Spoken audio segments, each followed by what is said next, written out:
तो चलिए question number 5 पे आते हैं। तो क्वेश्चन नंबर 5 है, in a parallelogram A B C D E and F are the mid points of sides A B and C D respectively, show that the line segment A F and E C trisect the diagonal B D. कहने का मतलब क्या है कि इन्होंने कहा है कि ए बी सी डी ना, पता क्या दे रखा है, पैरेललोग्राम दे रखा है, और ई जो है वो ए बी का मिड पॉइंट है और एफ जो है वो क्या है, वो भी डी सी का मिड पॉइंट है। तो हमें ये प्रूव करके दिखाना है कि ये वाला हिस्सा, ये वाला हिस्सा और ये वाला हिस्सा, ये तीनों हिस्से क्या है, इक्वल है। सही है। तो चलो सबसे पहले हम समझते हैं गिवन, कि गिवन में है क्या।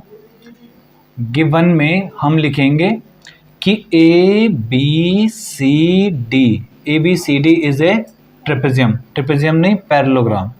ए बी सी डी क्या है, पैरेललोग्राम है। तो ए बी सी डी अगर पैरेललोग्राम है तो उसकी क्वालिटी क्या क्या होती है बताओ, कि ए बी पैरेलल होगा किसके, डी सी के या सी डी के, और साथ में ए बी जो है इक्वल भी होगा किसके, डी सी के। और इधर से बताओ, इधर से क्या होगा, ए डी पैरेलल होगा किसके, बी सी के, और साथ में ए डी इक्वल होगा बी सी के। सही है। अच्छा, अब आते हैं प्रूफ पे। प्रूफ क्या करना है, प्रूफ करना है हमें कि B Q equal to P Q equal to D P, ये तीनों हिस्से बराबर होंगे। ये वाला बी क्यू, पी क्यू और डी पी, ये तीनों हिस्से बराबर होंगे, हमें ये प्रूफ करना है। अब आते हैं प्रूफ पे। तो प्रूफ में हमारे पास क्या है, देखो, A B C D is parallelogram. तो ए बी सी डी क्या है, पैरेललोग्राम है। अगर पैरेललोग्राम है तो इसका मतलब क्या हुआ कि ए बी पैरेलल होगा सी डी के और साथ में ए बी इक्वल होगा सी के। ठीक है। अच्छा एक बात बताओ मुझे, यहाँ पे ये कह रहा है कि E is the mid, E is mid point of A B. सही है। अच्छा क्या है, E is the mid point of A B. तो अगर मिड पॉइंट है तो इसका मतलब क्या हुआ, क्या बोल सकता हूँ मैं, ए से लेकर E तक और E से लेकर B तक, ये दोनों बराबर होंगे। और ऊपर F is mid point of D C. अच्छा इसका मतलब क्या हुआ कि D से लेकर F तक और F से लेकर C तक ये भी बराबर होगा। अब ध्यान से समझो थोड़ा एक बात को, ये कह रहा है कि ए बी और डी सी बराबर है। रीजन बताएगा कोई, क्यों, अपोजिट साइड्स आर इक्वल। तो हम यहाँ पे लिखेंगे वी नो दैट, हमें एक बात पता है। क्या पता है हमें, बताओ जरा क्या पता है, कि ए बी किसके बराबर है, डी सी के। तो इसका मतलब इनके जो मिड पॉइंट्स होंगे, इनके जो हाफ होंगे वो भी बराबर होंगे। तो हाफ मतलब ए बी का हाफ क्या तुम ए ई बोल सकते हो। तो इसका मतलब हम यहाँ पे लिख ही लेते हैं। चलो ए बी का हाफ और डी सी का हाफ वो भी क्या होंगे, बराबर होंगे। और इसका एक्चुअल में मतलब है क्या, इसका मतलब है ए बी का हाफ कौन है, ए ई, और डी सी का हाफ एफ सी लिख सकता हूँ मैं, एफ सी, ये दोनों बराबर होंगे। सही है। अच्छा मुझे एक बात और बताओ, यहाँ पे तुम लोग कह रहे हो कि ए बी जो है ना वो पैरेलल भी है डी सी के, बोल रहे हो ना तुम लोग, कह रहे हो ना कि ए बी और डी से पैरेलल है, मतलब ये पूरी लाइन और ये पूरी लाइन पैरेलल है। रीजन क्या लिखेंगे, अपोजिट साइड्स ऑफ पैरेललोग्राम। तो अगर अपोजिट साइड पैरेललोग्राम अगर पैरेलल होती हैं तो इसका मतलब क्या हुआ, इसका मतलब इनके हाफ भी जो है पैरेलल होंगे। तो कहने का मतलब है कि ए ई जो है वो पैरेलल भी होगा एफ सी के। अच्छा अब आओ देखो, इन क्वाड्रिलेटरल इन ए क्वाड्रिलेटरल, क्या क्वाड्रिलेटरल, जिसका नाम है ए ई सी एफ। इसमें देखो हमें क्या पता है कि ए ई जो है ना वो पैरेलल है किसके, एफ सी के, एंड साथ में हमें ये भी पता है कि ए ई जो है वो किसके बराबर है, एफ सी के। सही है। ठीक, ये इसके पैरेलल भी हो, इक्वल भी है। तो इसका मतलब क्या हुआ, सो ए ई सी एफ इज पैरेललोग्राम। अच्छा ये पैरेललोग्राम हो गया भाई, समझ में आया, क्लियर है। तो पैरेललोग्राम होगी तो इसका मतलब क्या है कि ए ई सी एफ के पैरेलल है, और साथ में जो ये ए एफ है ना, ए एफ वो किसके पैरेलल होगा, ई सी के होगा ना। सिर्फ यही साइडें थोड़ी पैरेलल और बराबर होंगी भाई, ये भी तो पैरेलल और बराबर होंगी। तो इससे हमें क्या रिजल्ट मिलता है, इससे हमें क्या रिजल्ट मिलता है कि हमारा जो ए एफ है ना वो पैरेलल है किसके, ई सी के, और साथ में ए एफ जो है वो इक्वल भी है किसके, ई सी के। यही तो होता है पैरेललोग्राम के अपोजिट साइड्स बराबर नहीं होती, बराबर और पैरेलल।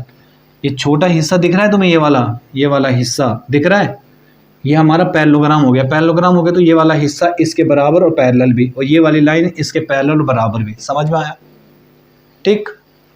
अच्छा अब एक बात बताओ मुझे, यहाँ पे मैं अगर ये ट्रायंगल ले लूँ, कौन सा, इन ट्रायंगल, कौन सा triangle, in triangle B A P दिख रहा है, बी ए पी, सही है।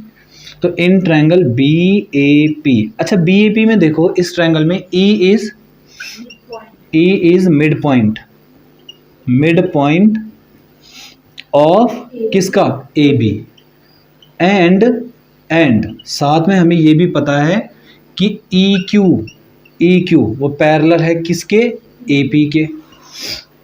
ये वाली लाइन पैरेलल नहीं होगी, अभी बताया था थोड़ी देर पहले, जब पूरा हिस्सा पैरेलल है तो ई क्यू जो है पैरेलल नहीं होगा क्या, ई पी के होगा।